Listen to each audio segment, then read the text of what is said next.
Olá a todos, sejam muito bem-vindos a mais um episódio do nosso podcast acadêmico. Eu me chamo Raíssa, sou aluna do curso de Direito da UNDB e hoje nós iremos falar um pouco sobre auxílio-acidente e desinformação previdenciária.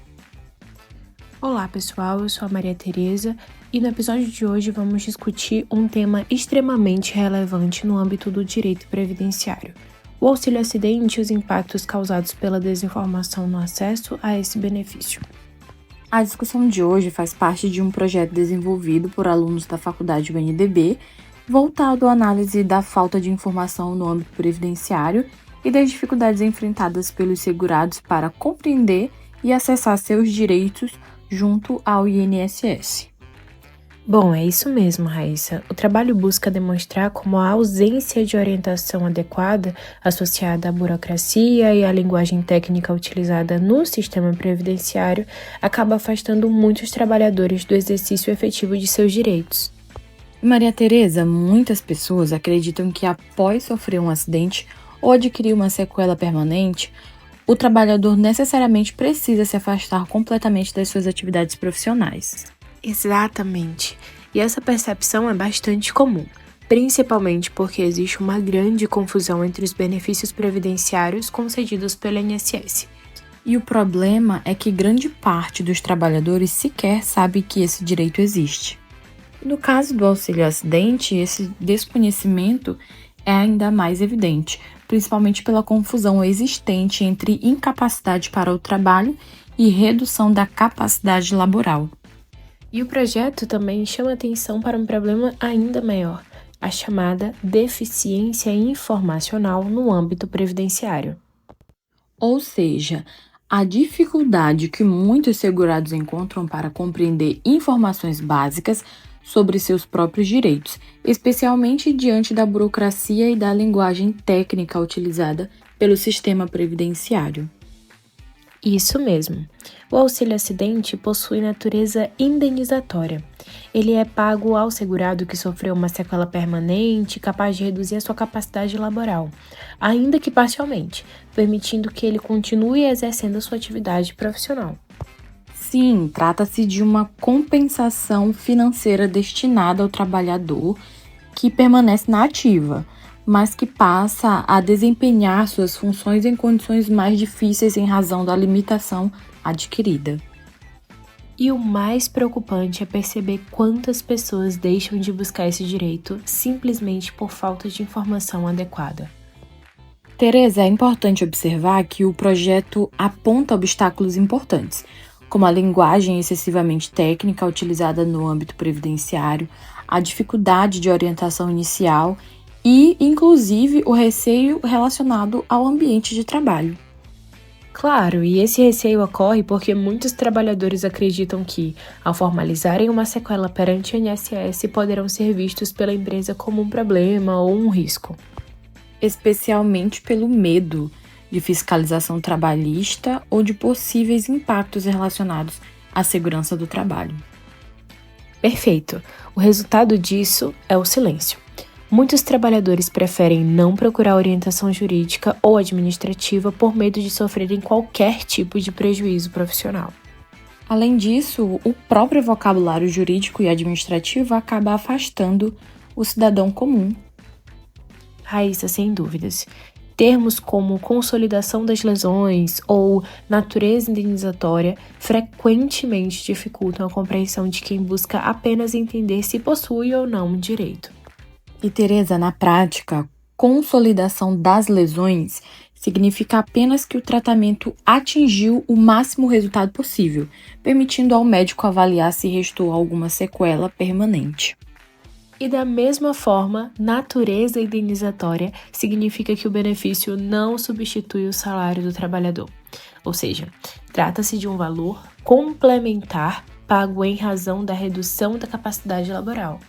E existe ainda outro fator importante, a exclusão digital. Muito bem colocado.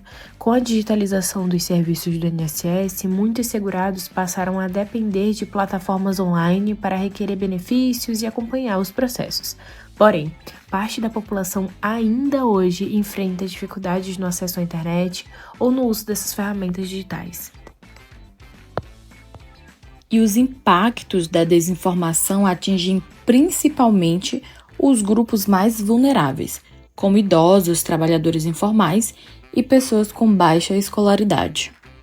Porque são justamente essas pessoas que encontram mais dificuldades para compreender procedimentos burocráticos e acessar informações confiáveis.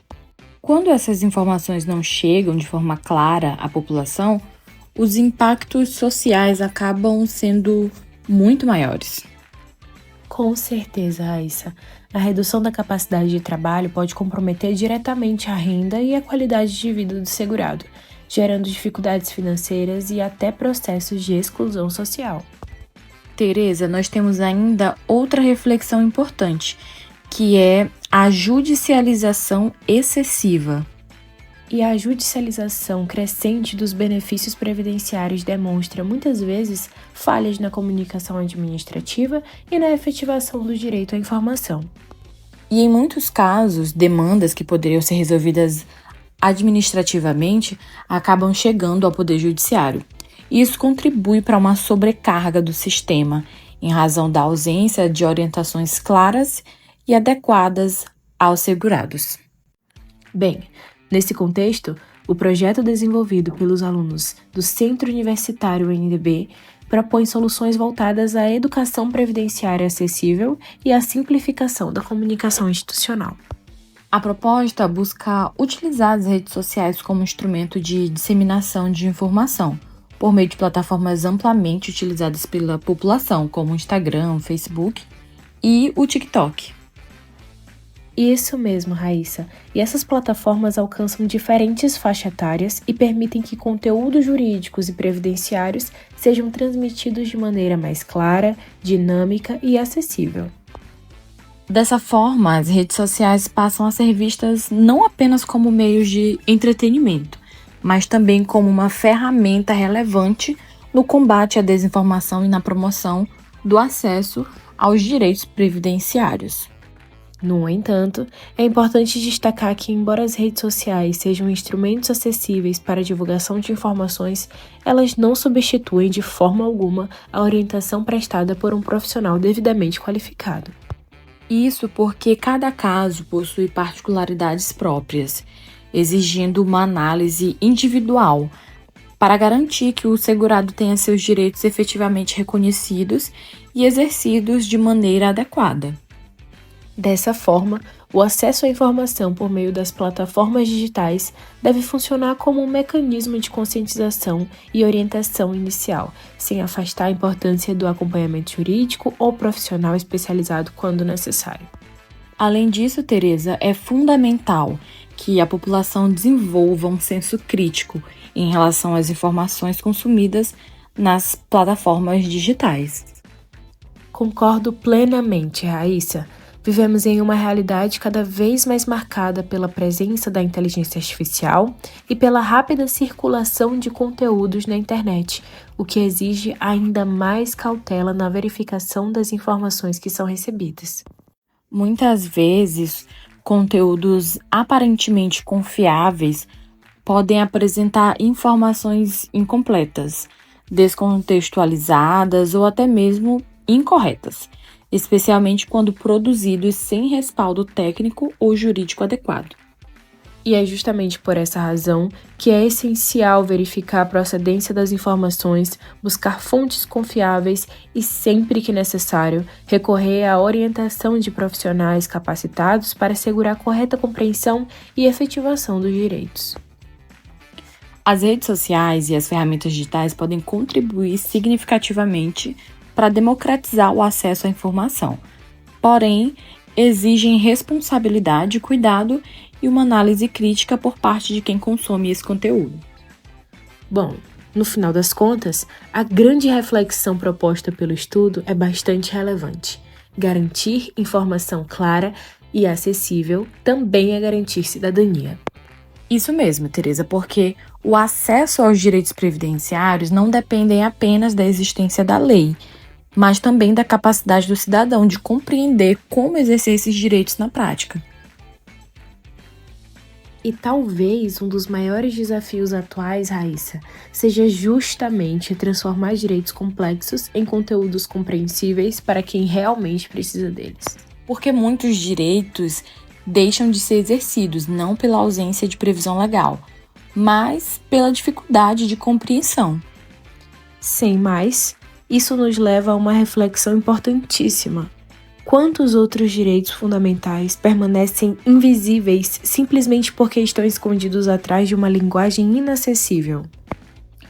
E então fica esse questionamento para todos nós. Até o próximo episódio.